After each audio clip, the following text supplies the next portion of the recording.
Welcome, Dad's Book Reviews. I'm Kevin, I'm Don. and he's my dad, and he reads a lot of books, and I like to hear which ones are his favorites. So, what do we have today? The next book is Fate's Anvil. Next series is Fate's Anvil by Scott Browder. The series is an Isekai fantasy.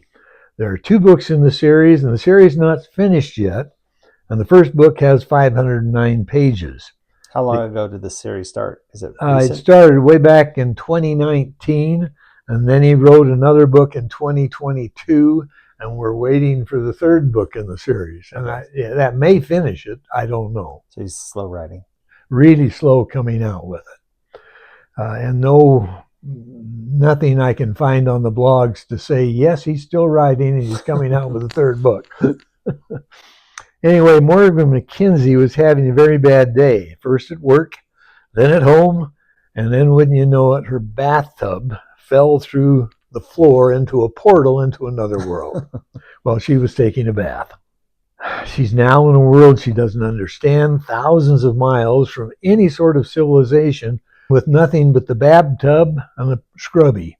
Worse, the bathtub landed in the nest of a humongous eagle, mashed the 2 chicks that were in the nest, and broke the wing of a very unhappy eagle. Because Morgan comes into the world with no weapons and earns several levels while naked and unarmed, she earns the magical class Skyclad sorceress. And from then on, she is unable to wear clothing or use anything that could be construed as a weapon, or it will completely negate the magic she has. Because of the high density of magic around her in the first day on this world, her scrubby gains sentience. And so now she's got a smart scrubby on her shoulder all the time, and the scrubby becomes her closest companion. She spends months learning to fight and or avoid the denizens of the wild, and learns to use the magic powers that she's developed, becoming very strong before meeting up with any of the other inhabitants of the continent, dwarves, beastmen, gnomes, and other humans, some of which she finds are also isekai'd from Earth. The story is large and a bit complicated, encompassing other nations that are fighting an all-out war against the nation that she has fallen in with.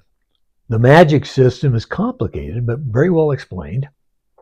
And in the background, Morgan gets comfortable with being a nudist, even among other people, but it took me a while to be able to dismiss that part of the story from my mind and just enjoy the book, the way it was put together.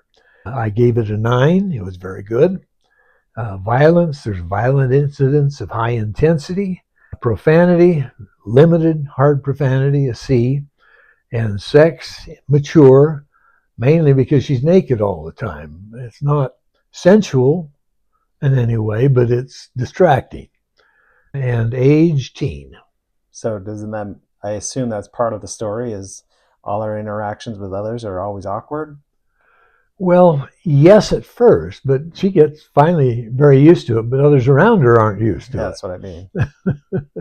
And they stare and they make inappropriate comments and they do inappropriate things. Okay. All right.